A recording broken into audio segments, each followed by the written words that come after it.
যে দেশে আত্মপ্রচার আর ব্যক্তিকেন্দ্রিক স্থাবকতার রাজনীতির প্রধান অনুষঙ্গ হয়ে দাঁড়িয়েছিল, সেখানে দেশের সর্বোচ্চ পদের একজন মানুষের এমন সিদ্ধান্ত নিঃসন্দেহে এক বড় ধাক্কা।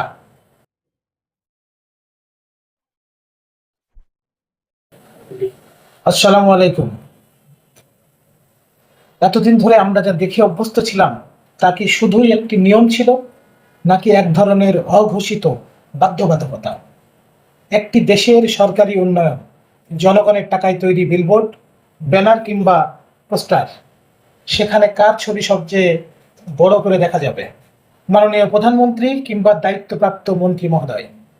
বছরের পর বছর ধরে বাংলাদেশের রাজনীতিতে এটাই যেন হয়ে উঠেছিল এক অবধারিত সংস্কৃতি। যে কোনো কাজের কৃতিত্বকে ব্যক্তি পূজায় রূপ দেওয়ার এই প্রবণতা দেশের আনাচে কানাচে এক চেনা দৃশ্য।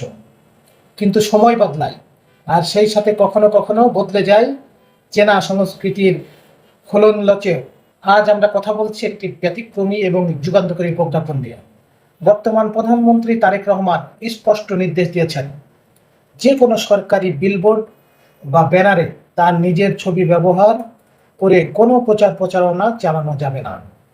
যে দেশে আত্মপ্রচার আর ব্যক্তিকেন্দ্রিক স্থাবকতার রাজনীতির প্রধান অনুষঙ্গ হয়ে দাঁড়িয়েছিল, সেখানে দেশের সর্বোচ্চ পদের একজন মানুষের এমন সিদ্ধান্ত নিঃসন্দেহে এক বড় ধাক্কা। তবে এই ধাক্কা নেতিবাচক নয়, এটি ইতিবাচক পরিবর্তনের।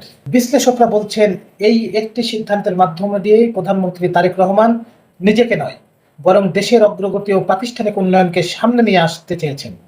ব্যক্তি পূজার যে নষ্ট সংস্কৃতি আমাদের রাজনৈতিক পরিবেশকে কলুষিত করেছিল, তার বাইরে গিয়ে একটি আধুনিক, জবাবদিহিমূলক এবং বিশ্বমানের নীতি আদর্শ প্রতিষ্ঠার প্রয়াস এটি। উন্নত বিশ্বে আমরা কি দেখি? সেখানে ট্যাক্স পেয়ার বা জনগণের টাকার যখন কোনো রাস্তা, সেতু বা হাসপাতাল তৈরি হয়, তখন সেখানে কোনো ব্যক্তির স্তুতি গাওয়া হয় না, কৃতিত্ব দেওয়া হয় রাষ্ট্রকে, দেশের জনগণকে। প্রধানমন্ত্রী তারেক রহমানের এই প্রজ্ঞাপন প্রমাণ করে বাংলাদেশও এখন সেই বৈশ্বিক মানদণ্ডের দিকে পা বাড়াচ্ছে। এখানে দুটি বিষয় খুব পরিষ্কার। প্রথমত, এটি সরাসরি অর্থের অপচয় রোধ করবে। সরকারের পরিবর্তনের সাথে সাথে বিলবোর্ড বা ব্যানার বদলানোর যে কোটি কোটি টাকার খেলা, তা বন্ধ হবে। এবং দ্বিতীয়টি, এটি প্রশাসনের চাটুকারিতা সংস্কৃতিতে একটি বড় কুঠারাঘাত। কর্মকর্তারা এখন ব্যক্তির মন জোগানোর চেয়ে কাজের গুণগত মান বজায় রাখতে বেশি মনোযোগী হতে বাধ্য হবেন। অবশ্য একটা প্রজ্ঞাপন জারি করাই শেষ কথা নয়।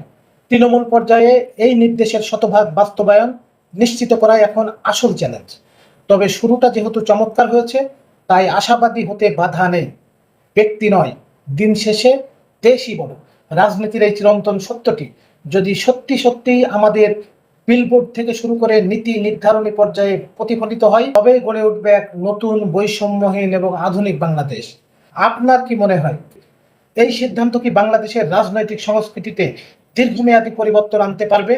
কমেন্ট করে আমাদের জানান আপনার মতামত, আমরা শুনতে চাই। আজ এই পর্যন্তই। ভালো থাকুন, সুস্থ থাকুন।